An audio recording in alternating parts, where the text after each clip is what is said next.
want to start right off and talk about something that you've said many a time, and it's that 2020 is the great equalizer.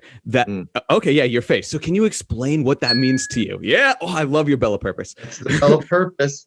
What I mean by that is 2020, first of all, something that the entire world, the same umbrella, all underneath the same umbrella. So it equalized us right then and there.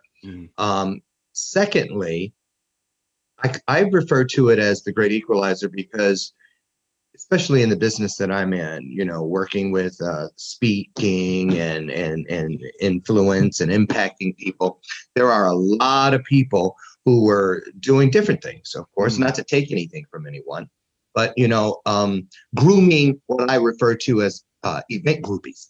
Okay, people who just go to things just to sit in the seats, walk away with swag bags, take a bunch of photos with people, but then they get home and not much changes in their lives. Yeah. So that kind of pulled that out because we couldn't go. So people were really forced to sit down, get comfortable, because you don't have to dress up and worry about who's wearing what and what car you came in, or how much money I have to spend on lunch, or the ticket price and this and the other, because a lot of people pay for expensive tickets to things when they really can't afford it, which you would think would be even more reason to grab everything you can from it and do something with it. You would think. But not the case, usually.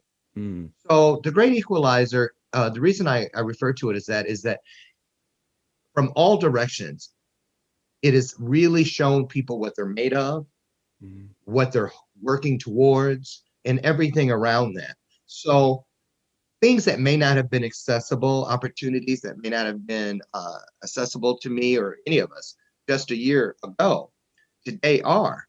I really believe, just for instance, like what you have here, your podcast, and things like this type of content, I really believe in my heart of hearts that within the next couple of years, people will be getting, or at least nominated for daytime Emmys, primetime Emmys, because the content is reaching the people. Doesn't mean you have to go to Universal Studios or Television City Hollywood or the Oprah Studios in order to have a big set and a bunch of people working around you. The truth finds its mark each and every time.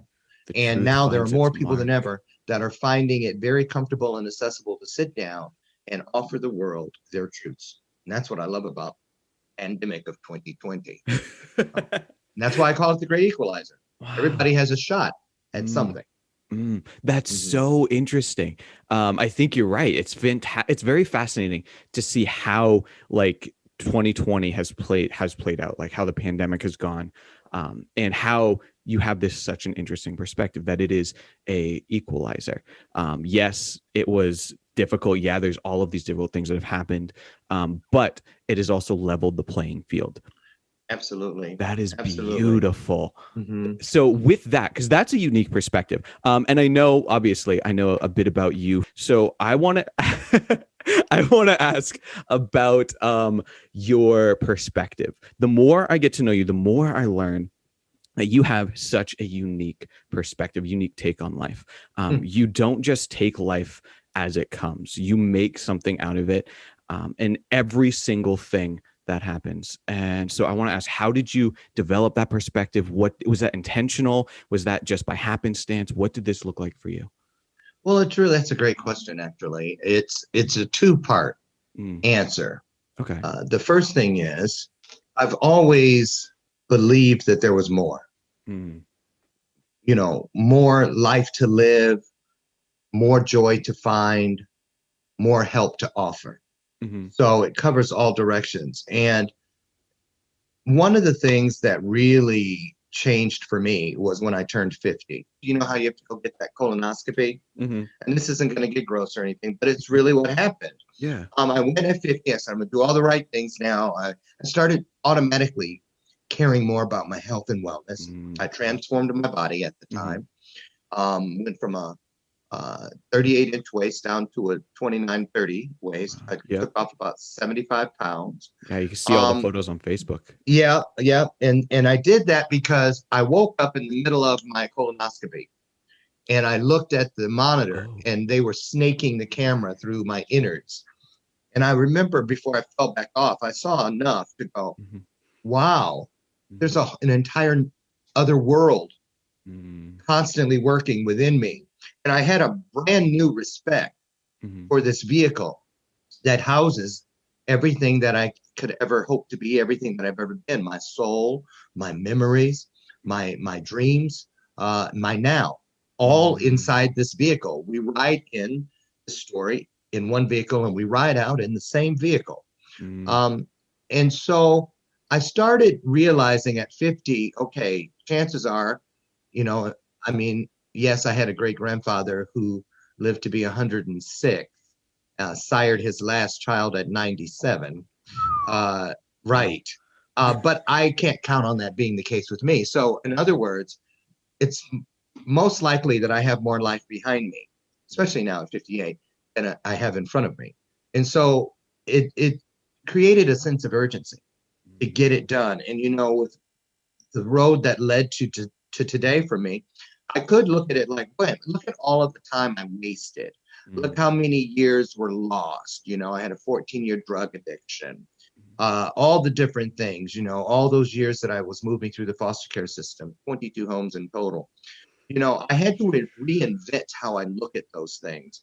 None of those things were bad. I didn't lose anything. I gained everything because all of those things today are what allow me to be an authority from so many different platforms. Because if you live through it, you can speak on it. And Wow. so I just, that was the thing really that opened up my mind to getting her done, just getting it done. And when you really believe you have a purpose, you really believe it, even when you can't explain it, Mm-hmm. it's a wonderful place to be. It's a wonderful place to be. When I was able to sit, and I remember this moment, I remember it, I will never forget it. When I sat down and I spoke to what is greater than myself, and I said, man, I love where you've brought me. And I would gladly go back and live every horror, every pain, every tear, every abuse. I would live all of those things over 50 times if it assured me 5 minutes of the life I have today. And to be able to say that and actually mean it Mean it, yeah. is life changing because you understand that none of those things that I just mentioned were bad. Those were merely entry points for the blessings I have today. That's where they came in. Come Because on. patience, those things were born into the process of becoming when I experienced them. But life gives us so many, it leaves clues. And if you think back, a lot of people have trouble going back to those entry points.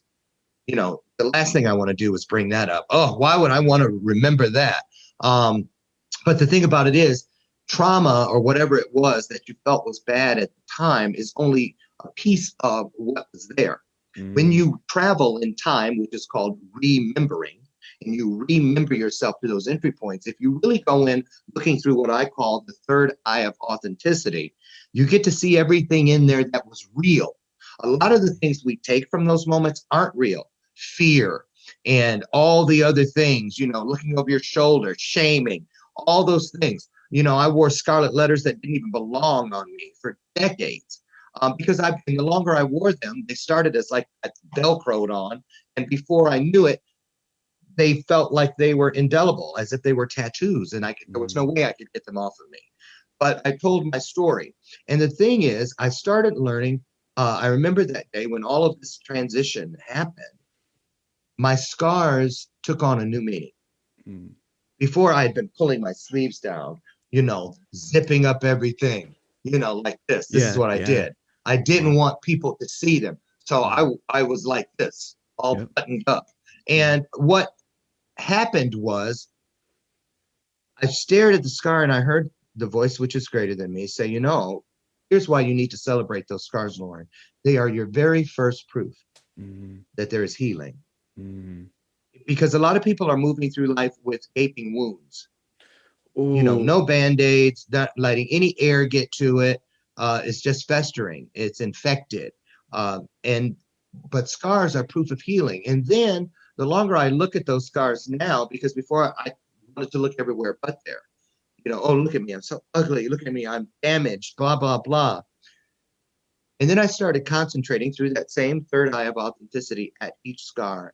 And lo and behold, what I found underneath each scar was a heart, which was waiting for me to give it permission to beat. And those are the hearts of our stories from those experiences. They live right underneath the scars.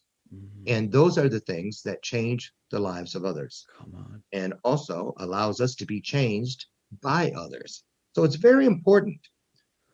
Very important. Oh man, I'm so stoked right now. I could go into so many different directions. I love your perspectives. You have developed such a unique take, where no matter what you're going through, stories are underneath our scars, right? They are.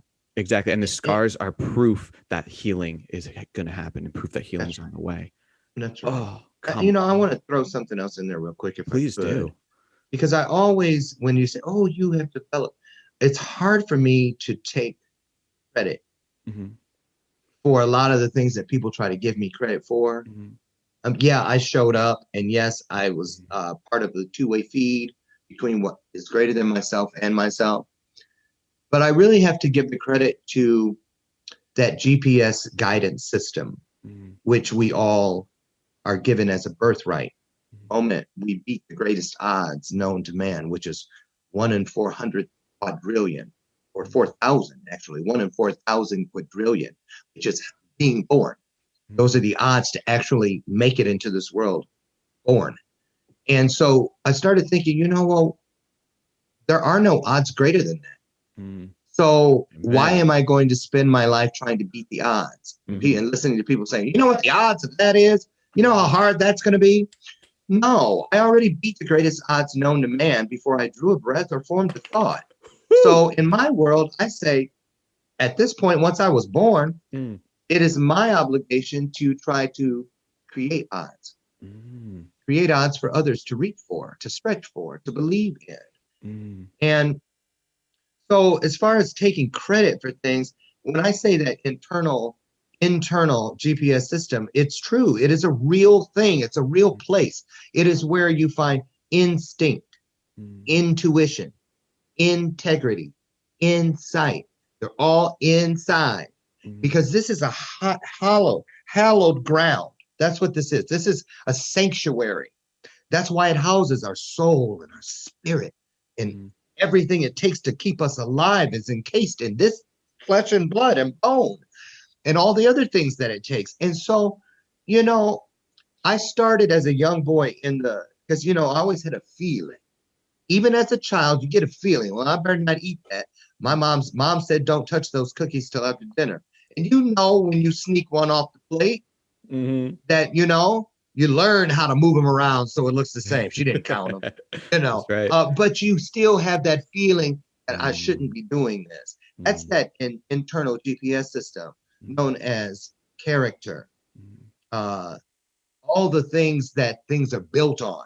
You build character. You build, all these integrity-based things. And so they're all coming from that place. And so for years, and this is a download that I just received a few weeks ago during my Christmas break, what is greater than me, who I refer to as God, said to me, because someone had asked me, how come you never say you're still a drug addict? Because I'm not. Come on. I'm not addicted to drugs. And now I know I never was.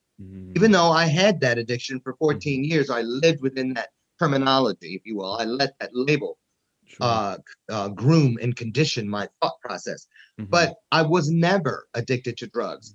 I was addicted to the abuse of invitation.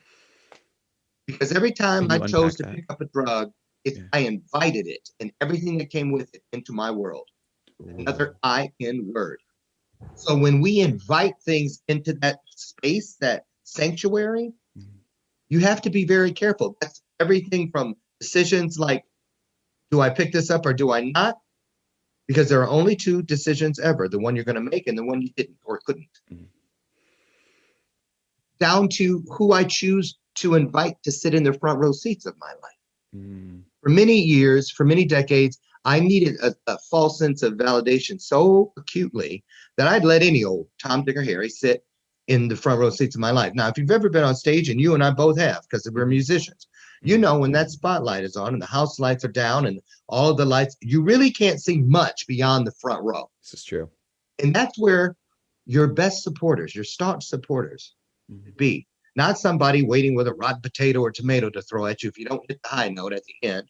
Or you should try it, a punchline that just doesn't land. They should be your supporters, ready to support you and uplift you and acknowledge you no matter what. And when I started checking ticket stubs of people that were sitting in my front row seats, I was really surprised to find that not only were most of them in the wrong section, some belonged to the nosebleed section, but a great majority of them weren't even in the right show. They were never there for me. Come on. And so I found all of those clues by going back and remembering myself to those things that hurt me the most, because I believe that what is greater than us counts on us going back to those moments to pick up all of the wonderful things that were left behind, because nothing ever happens without there being a good reason behind it. And so I love time travel. It is the only direction I have. I don't have gifts of seeing in the future. Or I'm an empath, but that's a little different. But I do appreciate the gift of being able to remember myself moments and going back in now because I'm ready. We're promised to never be given more than we can handle. And that's why so many times during whatever it was, it seems to be too much, TOO. Well, now I know that TOO is a serial killer who jumps in front of many dreams. And how many times have you heard someone say, well, when you say, you really should fill in the blank, and they go, well, it's too soon. It's too late. It's too expensive. I'm too busy. It's too hard. All these things, TOO, a very small word, but packs a whole bunch of ammo, and it's not afraid to use it. So that really is it in a nutshell for me. This is how it's worked in my world, and that's all I can speak to. I read a lot of books about different things, but it's because I find little snippets in each one that goes, oh, that's exactly what I was told, but just in a different way. It validates. That was the road to acceptance where I chose, because now where it's brought me, and I'll wrap it up with this, where it's brought me to today is that every time I have an opportunity, no matter what it is, even pain is an opportunity. Betrayal is an opportunity. Oftentimes, it's an opportunity to, even if it's just to learn what you don't want to do to someone else, because you know how it feels. Well, I'm glad I know how that feels. I would never wish this on my worst enemy until you avoid it. So everything has a reason. Everything has a season. And I'm so grateful now that I get that, because now when I step over that threshold of any opportunity, I look at it from top to bottom, bottom to top, side to side, side to side, corner to corner, corner to corner. That's right. You've heard me say this. I've heard you say it so many times. I love it. I love it. And you know why that's important, Gabriel, is because I really believe that when I do that, what is greater than me, what has been with me since the moment of my conception and will be with me when I ride out of this story, walks before me, stands beside me, and covers the rear behind me, because there will always be something as a human we cannot see coming. And so it's just a great way to just feel untethered. You don't have to shoulder the full responsibility of change. The other day I had another download. It was big download time, because when I'm on break the last 2 weeks of the year, it's really when I go to the negotiation table with what is greater than myself. I talk about what I did with what I was blessed with year before, what I promised to do at the beginning of that year, and where I may have dropped the ball or knocked it out of the park. Right. And then I bring in things that I need to do whatever I feel is next. I heard, hey, Loren, you remember that old show, The Love Boat? I was like, yeah. Well, listen, this next year, don't worry about anything keeping the boat. You're Captain Stubing. Let me be Julie McCoy. And I really, that just was like, phew, thank you. Man, am I glad I don't have to worry about the souls that are on the ship. Mm-hmm. I just have to keep the ship ready to go for the souls. Come on. And so, a lot of us, I used to look at it as a door, and I still do too. Our obligation, our commitment to this world, to this journey for our souls to grow, is to create a door of legacy, create a ship of legacy that is big enough for generations to walk through or ride on. And that's a big job just in and of itself. So that's how I like to look at it. That's how I choose to look at it. Yeah. And just know that, when we met in Utah, what a life-changing weekend that was. Mm-hmm.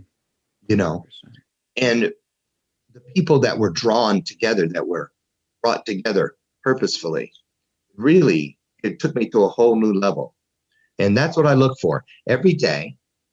Each of us, if we would just get up, don't make it difficult. Take what you have and then start seeking the ER. Everyone, a lot of people get up and they try to find something new. Now what can I do? Now what can I do? I got to come up with something. I don't believe in writer's block. I never have to come up with anything because my content, my message comes to me on its way through me. Mm-hmm. And so all I have to do is protect it, honor it, uplift it, and share it with others. And so a lot of, I don't have to worry about things that aren't my business. And the only reason I can have content that I can speak on is because it has to be from a place of authority. So you know how people will say, oh, now words that deceive. That's another thing that I'm really champion to eradicate during this journey of mine.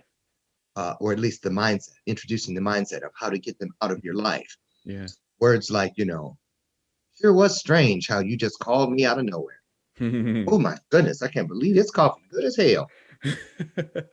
You know what I mean? Yep. Come too on. Good to be true. Mm-hmm. Things like that. Words that deceive. Mm-hmm. For so many decades, those words robbed me and helped me rob others because I didn't understand my birthrights, our birthrights. And I would talk myself out of blessing after blessing. Mm-hmm. And so it's just a great place to be today, to know that all I have to do is be impeccable with my word, like the book, the Four Agreements instructs. Always do my best. When you close your eyes at night, if you feel that you've done your best, then the next day, all I have to do is get up and look for the ER to stick on that. Because if I was kind, I want to be kinder. Mm-hmm. If I was nice, there's a way for me to learn to be nicer. Yeah. And so it's easy peasy when you look at it that way. At least it is for me. Yeah. You have a great way of simplifying very deep and sometimes difficult concepts and all the complexity that we all deal with in life. You have a beautiful way of just boiling it down, simplifying it, and say, is this what matters? Will this impact you for the rest of your life? It doesn't need to be complicated. It's really simple. Right. Yeah. It is. But also on the same token, I remember one time I said to my grandmother years ago when I was like, I don't know, 7 years old. She goes, well, I said, well, Granny, that's common sense. And she looked at me, she goes, no such thing. Mm-hmm. She goes, if it was so common, then why aren't more people using it? Mm-hmm. And I thought, I've never forgotten that. Words that deceive. Mm-hmm. It makes you think that it's automatic. You have to work at being good because there are so many things at work that aren't good. Mm-hmm. You see what I'm saying? So when you work at being better, you work at being greater, looking for that ER, you're constantly on the clock, which we need to be as influencers in this world, because all those negative things that are out there, they don't take holidays off. They don't go to bed at 10:30. they're up all day, 24/7, screaming their bullshit from the top of their lungs. We have to do at least that. And when we come together, we can do more. Come on. So that's just how I look at it. My story, and I'm sticking to it. Ding, ding, ding. I love it. I love it. Yeah. Thank you. Okay. So I was taking notes. You touched on like 12 different things. I love it. So I'm going to just recap some of this.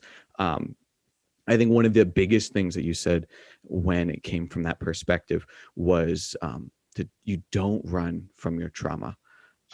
We're going way back. That was one of the biggest things, being able to go back and say, yes, it doesn't make it right, but it doesn't make it who I am.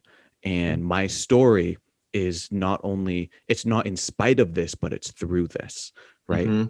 Like being able to have that where you can face that trauma and you don't run from it.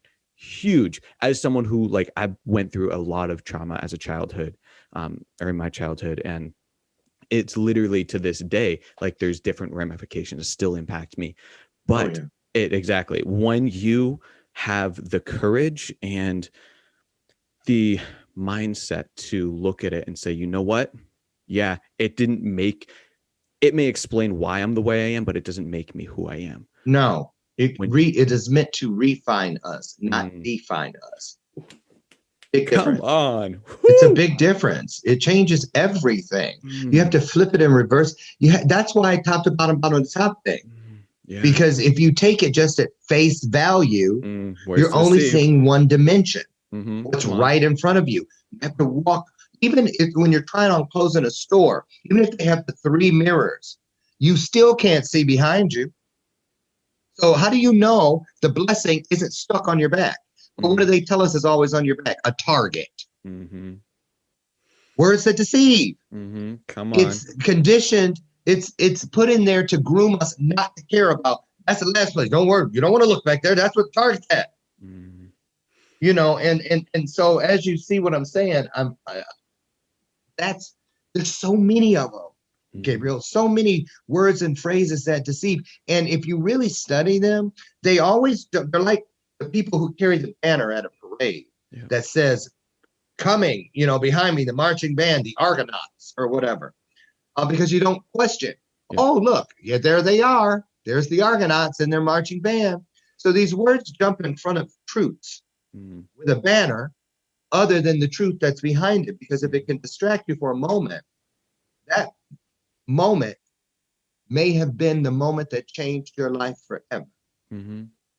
And or was a part of changing your life, the process. And so the first thing I was told to do, even as a kid, was to eradicate words that deceive by that internal GPS from coming out of my mouth. I had no control over what the adults in my world did, clearly. But I did have control over what came out of my mouth and what my actions were, because your sponsoring thought becomes, so it's like sponsoring thought is the seed. The seed becomes the word, which is the plant, and the actions are the fruit. So if you plant a seed of fear, because there are only 2 sponsoring thoughts, one of fear or one of love. If you plant a sponsoring thought of fear, then you're going to grow a plant of fear, and it's going to bear fruit of fear. Plant love, grow a plant of love, and you'll reap fruit. Come on. From love. What's stopping me from getting dressed properly to lay down in the snow just like the girls across the street did and make a snow angel? Come on. Nothing. Yeah. Nothing stopping me. Come on. But me. So many wonderful things. I don't think there's anything in my, I could sit right here. And my birth mom, Lucille, told me this one day. I think it was the first week that we met. I was 32 years old then, and I was still kind of depressed, even though I found them, because my adoptive family were giving me grief about finding them. Does that mean you don't want us and all that? And I was sitting at my mom's table, and she was like making some sanka, pouring it in, spooning it in hot water. And she said, "What's wrong with you, boy?" And I said, "I don't know. I'm just depressed." She goes, "Oh, then here, I can tell you how to get away from that as quickly as possible." She goes, "All you have to do when you feel depressed It's just stay exactly where you're at. Don't change the air in the tank. Just stop where you're at and start counting off things. Look around you. You don't even have to turn. Just swivel your head and look at all the things. Start listing out loud all the things you have to be grateful for. Come on. You won't have to move 1 inch. Come on. And before you know it, the end of the day will be upon you, and you still will not have run out of things to be grateful. It is so important. It's in some of the interviews I've done with some of my other podcasts, as well as the Coffee with Klingman, that gratefulness has come up countless times, and it's unbelievably important how it has changed lives. Like personally, I did almost exactly what you just said. Earlier in September, actually, no, we're going to go further back. Sometime over the summer, I was in a really rough place. I've been in a rough place for a couple of years, but it got really bad over the summer. And what's one of the main things, or two things that snapped me out of it, one was journaling every day. But the other thing, and the thing I started with, was waking up every day, something I do to this day. I wake up and the first things that come out of my mouth is thank you for this. And I just start listing it. And that simple change, that simple perspective, you don't have to do anything. You just look around and say, thank you for the fact that I woke up, I had a bed. Thank you for the fact that I had an alarm and I could set and choose the time I want to wake up. Thank you for the fact that I have a job, that I get to talk to people. I have podcasts. I have this TV show, that I have these friends. Like, you could just go through the freaking list and it will layer after layer after layer. Oh my God. It is unbelievable how such a simple thing. See? Okay, I'm going to stop you right there. I know. As I said that, I was like, oh, no, not going to work. Well, because you said it at the front, and I'm glad you did, because it's a great example of what we've been talking about as far as words and phrases that deceive. When you said gratitude, and it is just simply unbelievable how important it is. Well, if you believe it, wouldn't it be? It is just so believable. So believable. How important it is. But the just a prefix changes it. Because when you say that to a person who doesn't believe, it helps put grout between the tiles of deceit and trickery. Come on. Another thing you cannot believe. Don't trust it. When something is unbelievable, it's you either believe it or you don't. So you're telling people that it's a great thing, but you're telling them don't believe it. No, it's true. That's literally what I said. I appreciate the fact that you call me out on this shit, but I also appreciate the fact that you told me about it. I had never heard about even the concept of words that deceive before we met. And it has been something that I'm clearly working on. And it's something that the more attention you put to it, the more it changes not only your words, but then that changes your perspective, that changes your attitude, that changes everything. Everything. Absolutely. Here's why.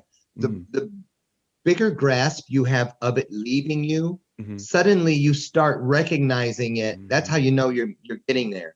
Suddenly you start seeing those arrows coming at you. Words that deceive from people. Yeah. And, when people have been betrayed, burnt, all these different things, you can't trust anybody, this, any other. Why does this always happen to me? It's because that's the door a lot of it comes through. Through the cloud and mystique of deception, saying one thing and meaning another. People that are Christians and believe in the Bible, make sure your I's are dotted and your T's are crossed. Let your yays be yays and your nays be nays, which means choose one or the other. If you really go in and you look for clues around every type of people, which is why you should not ever be prejudicial against anything. Because here's the deal. The message is the same across the board. It's just in a different brogue or dialect. For instance, the Farmer's Almanac may say, don't put one foot on both sides of the fence. You're going to piss down the middle. The Bible says the same thing with don't be lukewarm, be hot or cold. They're both saying choose. There's only two, hot or cold, right leg or left leg. But choose, because when you choose to stay in the middle, you haven't chosen at all. And that's dangerous treachery. Treacherous waters. No one makes it out of there. No one. So you just have to choose, because even if you choose a not so good thing, there is still good in it for you. Like I said earlier, one thing I learned from it, I don't ever want to be like him. One thing I learned, I'm gonna do whatever I can to not make somebody feel like they made me feel. Yeah. Come on. But then, the reason we can't get to that is because so many times people will say to us, when you really have a legitimate thing, the teacher becomes the student and the student becomes the teacher. Usually the people closest to us, they'll say, I say, Gabriel, it was really shitty what he did, what he said in front of everybody and whatever. And then you go, and I bring it to you and you go, well, you shouldn't feel that way. Well, I didn't intend for you to feel that. My intention was, well, I don't care what your intentions are. You can't tell me what I should. The fact is, I am expressing you how what happened left me feeling. Bottom line, it's how it left me feeling. Well, I'm sorry for that. Now you say it was never my intention, but I appreciate you bringing it to me. Can you forgive me? The whole dialogue, the road of the dialogue changes. Completely. Changes. But, but I've had that conversation many times where I say that to a person. And they go, I don't know why you're feeling that way, because they're used to wall talk. And what is wall talk? And they say, well, why don't you just get over it, Loren? Well, don't worry. I'm sure one day you'll dig your way from underneath it. Oh, you'll find a way around it.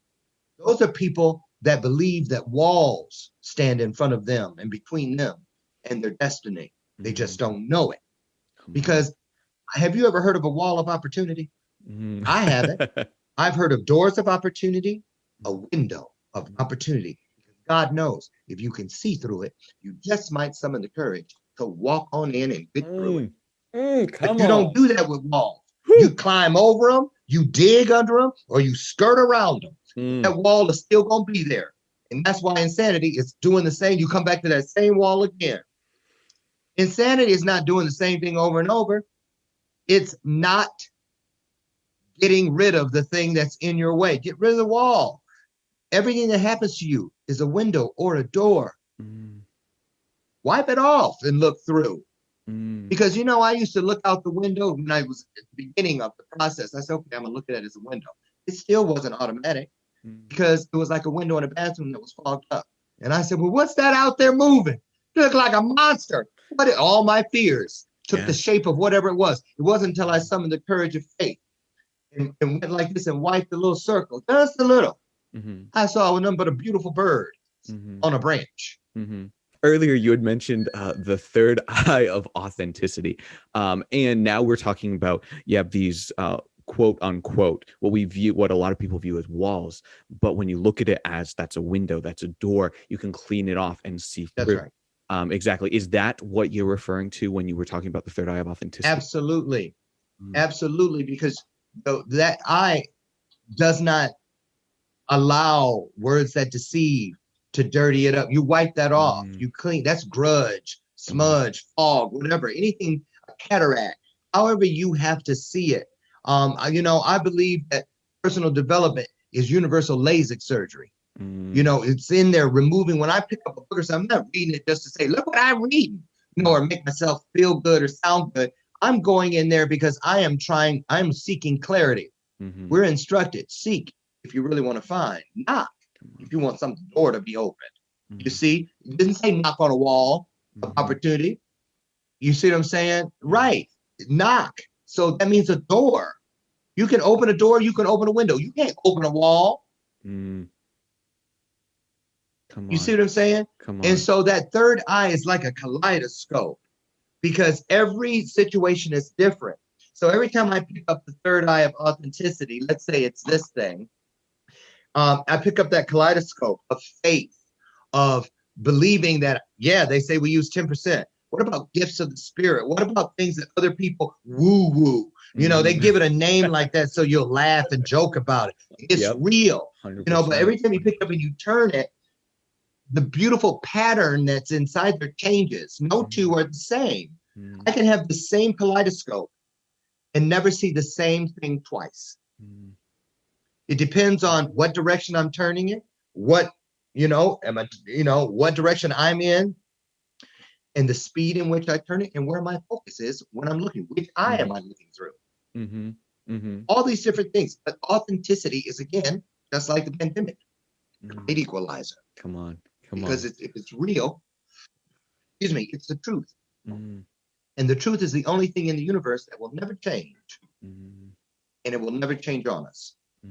If I tell you the truth right now, someone watching this 1,000,000 years from now will hear the truth, because it has not changed even in 1,000,000 years. Come on. It's when, because of words that deceive and all these other little grooming techniques that change the truth into a version of the truth. Yep. I'm gonna tell you something. A lot of people used to have problems with me when I would start talking about the Bible, and I'd say the Bible is one of the greatest stories ever written. But I don't take everything that's in there, because I don't have access to everything that was supposed to be in there. How do I know that? Because it says right on it, King James's version. And a version means it's a take on an original. That's what a version is. I mean, it's right in front of you. It's right in front of you. But see, a lot of people, we, just like entertainment, we want our education and our when we evolve, it's not like sitting in front of the TV in a burqa lounger with a TV tray eating popcorn, being entertained, being spoon-fed your entertainment. Evolvement is hands-on. Yep, come on. You got to jump in head first. You got to really seek what is within it, because if you go through the things to get to it, you're going to appreciate it. You know what I'm saying? I remember when I was a kid, and remember the Cosby Show? Remember those sweaters and stuff, and they were really expensive, and I wanted one.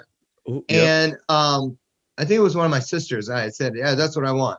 And so she bought me, she said, I'll get you that sweater, but I want you to save up and buy one. And I said, okay. So I had two. And she goes, if in 6 months you can bring me both sweaters when I ask you for them, I will reimburse you for what you paid for yours. So you'll have the sweater I gave you, and you have the money for the one you bought. And I said, okay, bet. And I did it. It's a good deal. Yeah. Since 6 months came, and she asked me out of the blue, and it was, which is not out of the blue, because she told me it was coming. See what I'm saying? See? Yeah. Yep. And the sweater that I had been given as a gift, I didn't know where that thing was. I had left it at somebody's house or whatever. The one that I paid for was in the drawer, folded neatly. I went right and got it. And it wasn't until I was looking, well, where's the one? This must be the one she gave me, is it? And I was like, and she knew, nope. Took a picture. Here, look, this is the one that you worked for. I protected it. That's why what we're doing in our world to change the world, our careers, our content, our messages, they don't, you can't just have a shared custody agreement with them. You can't pick up and lay it down at will, weekends and every other holiday. You have to get up on days that you don't feel like being bathrobe moment Loren or coffee with cleaning Gabriel. Come on. And you have to make sure that everything that's coming out of your kitchen is delicious, smells good, and is full of calories. It is nourishing. If you don't, how would you feel if someone passed a plate of anything across to you from their kitchen? And you look down and it resembles a plate full of styrofoam. No color, no taste, no smell, no nourishment. That's the difference. That's the difference. And you get that kitchen that people, they know when they come, I came to be fed. When people go to church, they go, I came for my bread. I'm going to get fed. Yep. People line up for our kitchens every day. And the food doesn't prepare itself. We have to prepare it, because that's what life is doing when it prepares us. So there are no mistakes. There are no real treacherous things. Count it all joy. Count it all joy, because I don't want one day for people to stick their finger in the pot that was Loren's message and go, something. Yeah. I want them to go, I'll take a whole order of that. Mm-hmm. And I'll be back tomorrow for some more. Mm-hmm. That's called legacy. Mm-hmm. So it's all about what are you sending out of the kitchen of your world for the world to feed on. With that, do you think one of the best ways to kind of live that out is to be focusing on and doing something that you're passionate about, be engaged in something you're passionate about? Absolutely.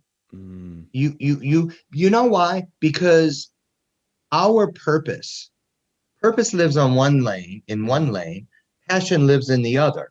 Mm-hmm. But it is we who stand in the middle of that 2-lane highway, painting the yellow line with patience. Mm-hmm. To wait on it. I have to do something. How do I know I'm doing what I was called and created to do in this world? Because it's the first thing in the list of priorities right after drawing a breath. Mm-hmm. What do I need first? I need to breathe, because that's what's going to keep everything. When a child is crying and all of a sudden, he told me, he said I had a big head, and what did my mom say to me? Well, your head is kind of large, baby, but just breathe. Just breathe. It's going to be okay. Mm-hmm. Okay. Mm-hmm. Mm-hmm. When a person is drowning, and they bring them back and they're pumping, they're doing this, what's the first thing they do? They breathe and get what doesn't belong out and breathe in the breath of life. Mm-hmm. People need to quit. We need to quit looking for smooth sailing. That's a flat line. Whew. If your life is on a heart monitor of the universe, is that really what you want? That's proof there is no life. Life starts with ups, but it has to come down to make the next up. When you see a flat line, when they bring them back, what's the first thing it does? Up. It's always going to give you something to pull you up first. Mm-hmm. But then you can never forget. Remember the view. Yeah. Because you see what's down there, but you know what it's like from up here. You go back down. Here, come on up here with me. Mm-hmm. Bring them up. Bring them up. Mm-hmm. Keep them up. You want a life. You want to get up with passion and reach for things that make your heart pound just a little bit faster. If it doesn't scare you, that's another thing. I am not afraid of the question mark anymore. You think I can? Well, what's that mean? Let me tell you something. If I don't see the question mark in an opportunity, I leave and go the opposite direction. Because the question mark is proof that what is greater than me is in there with me. For me, God is the question mark. Because I can ask any question and it's got every answer. Well, I don't know what this means, but you here, so let's go. Top to bottom, bottom to top, side to side, side to side, corner to corner, and corner to corner. Don't be afraid of the question mark. Seek. That's what seeking is. You see what I'm saying, though? It's all lined out. It doesn't change. Man. It doesn't change. Hieroglyphics. Same. They got the messages. Indian folklore. African stories. Come on. Everybody has the same opportunity. Everybody. And the only difference between you, me, Mother Teresa, Martin Luther King, Oprah, only one difference. What we chose to do with the same 24 hours we were given. What are you going to do with yours?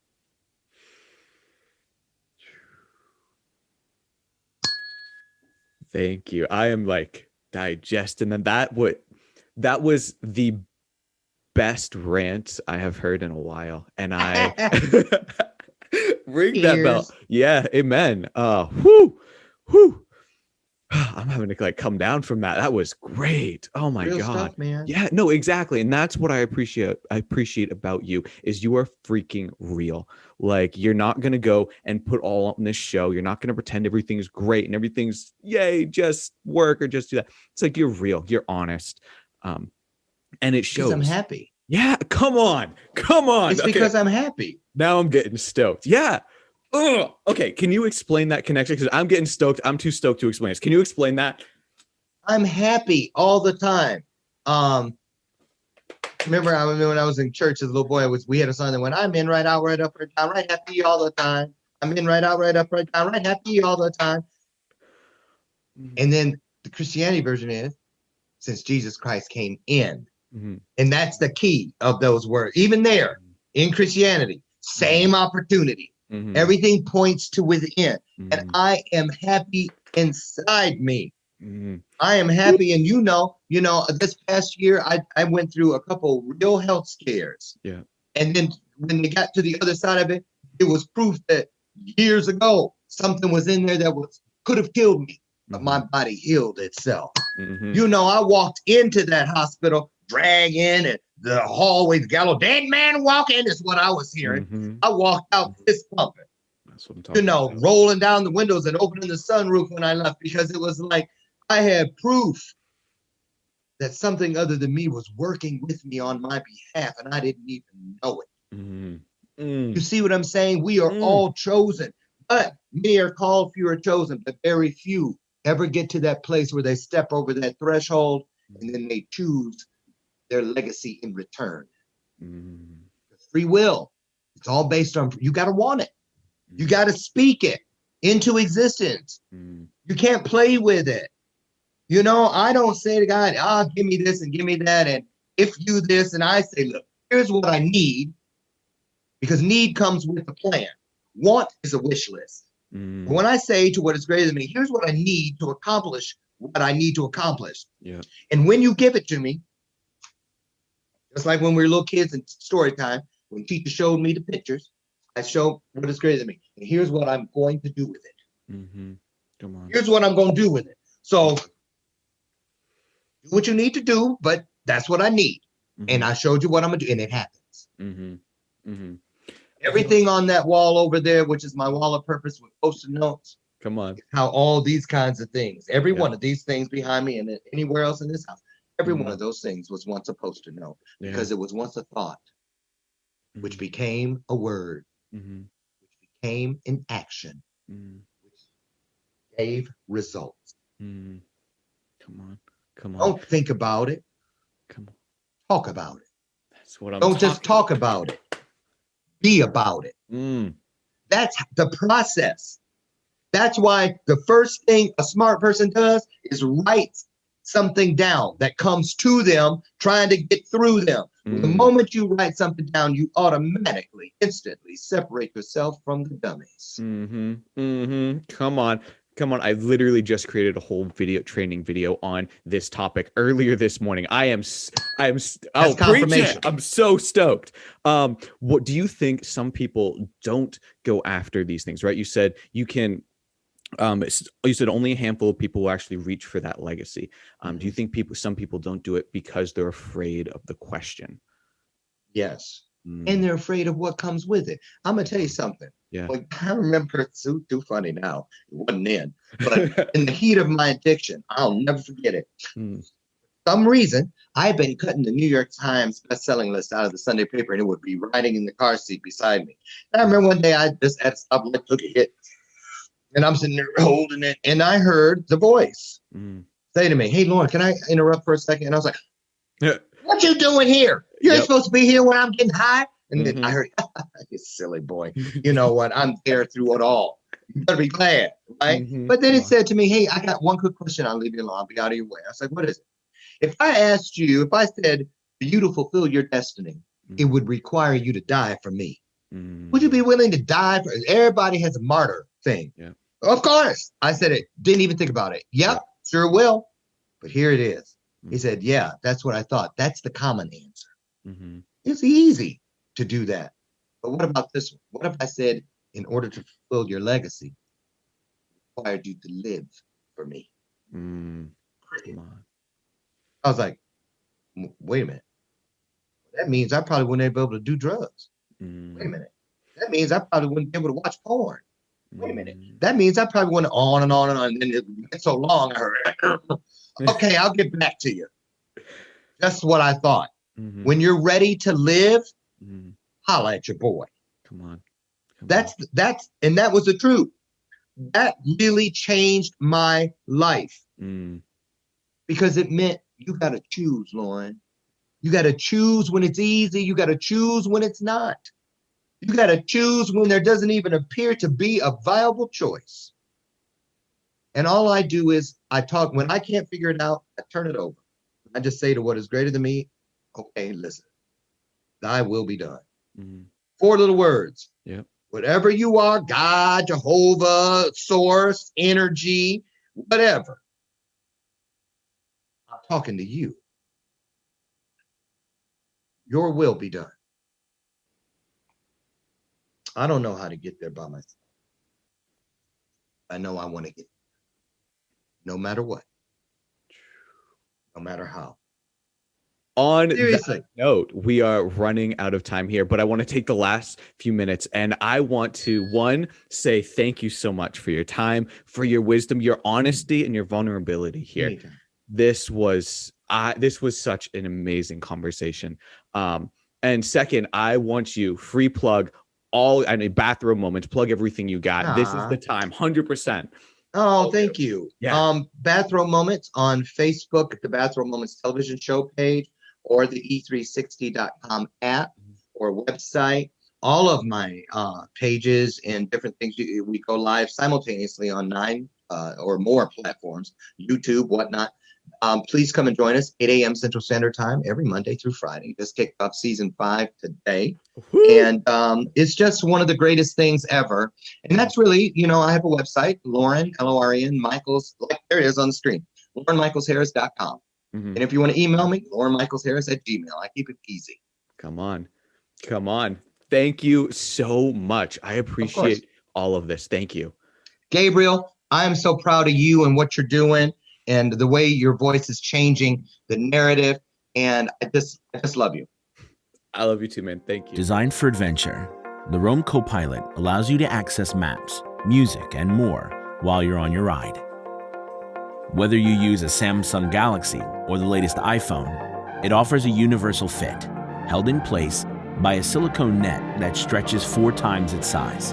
With the most versatile clamp on the market, it's universally compatible with motorcycles, bicycles, or mountain bikes. 360-degree rotation means you can use your phone in both portrait and landscape mode. Hitting rough terrain? Our mount has 6 contact points firmly secured in place using a premium-grade silicone net, ensuring a reliable grip on your device. Safely secured at each corner, you'll face bumpy trails with total confidence. Crafted and constantly improved, the Roam Copilot is incredibly durable and has kept up with the active lifestyle of over 600,000 customers and counting. Ride with confidence wherever you dare to roam.